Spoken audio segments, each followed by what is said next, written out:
Hi, Nicole here. Today I'm going to give you some tips and tricks on how to get back to healthier habits or maybe just start some. So before we do that, I want to say don't be distracted by the nice healing cold sore on my face and breakout I have going on. Aside from the fact that I am not a fancy makeup artist like many of you or photo editor, there is a reason why I'm not hiding these. Let's go.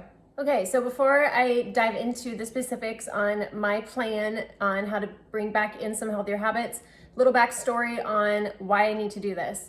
So my backslide actually started in June of 2019 when my brother unexpectedly passed away.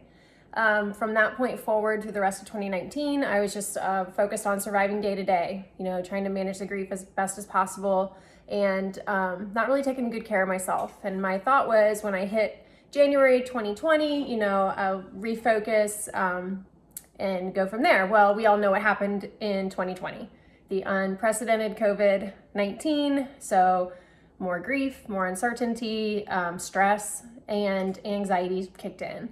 So I was, then I started to eat poorly, not sleep well.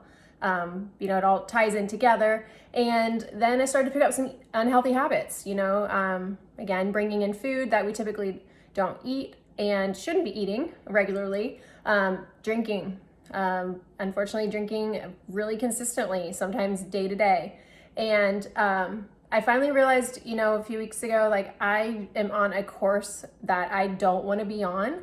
This is going to lead to health, potentially long-term health risk, and things such as I'm breaking out in cold sores and my skin is breaking out and I'm not sleeping and I just feel a lot more heightened anxiety. So I know that there are very tangible things that I can do to mitigate those things and put myself back into a healthier position.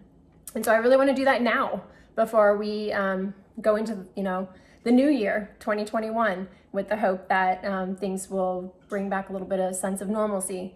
I'm going to get a jump start on it.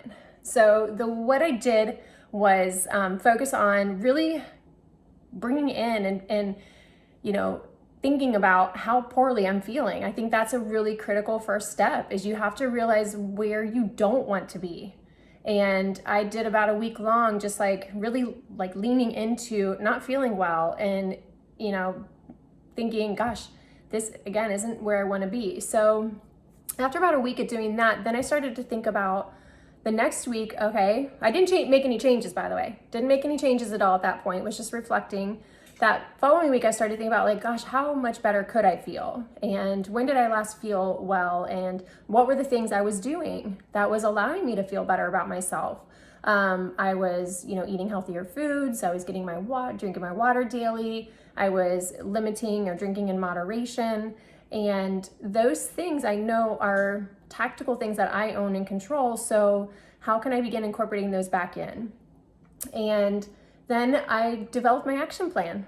My action plan, there are 3 things that I think are really important to help you get back into some healthier habits or even start them if you haven't had them in the past. Number 1 is create a time frame.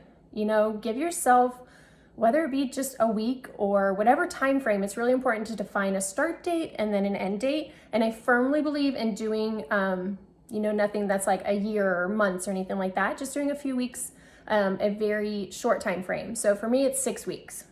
I plan to kick off this Thursday, November 12th, and that will take me right up to Christmas Eve. At that point, Christmas, celebrate, for me personally, my family does, and then I can create another plan from there. So 6 weeks is completely manageable.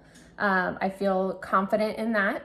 The next thing I did, number 2, is that I focused on who do I need to help me. So for me, support and accountability is really important.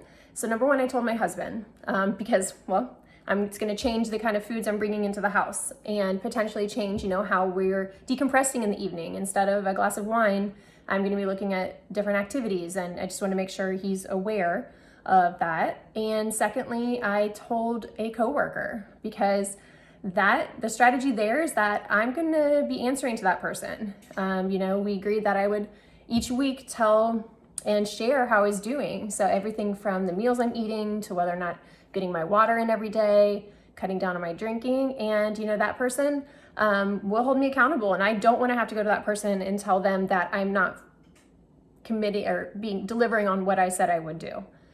And the last thing that I really focused on was I wanted to make sure that I defined what I was going to focus on each day. And for me, that was 3 things. 1, drinking 80 ounces of water a day, not drinking any alcohol, and then focusing on having protein, fruits, and vegetables at each meal. And I'm starting there. We'll see if incorporate other things along the way or if I need to change my game plan. But I do believe that even after a few days of this, I'll start feeling better. And then, a little bit of a goal is to be able to zip my jeans back up because my favorite ones aren't doing that right now. And that was another red flag that things are steering off course and got to make a change in a direction. So if you'd like to hear about my journey, make sure you subscribe below, hit that bell icon. I'm going to be sharing how things are going, tips and tricks that I, again, find along the way. But those 3 things are really important. Make sure you have support, define a time frame, and then the specific things that you're going to be doing every single day. So I hope that you are feeling well, being well, and live new.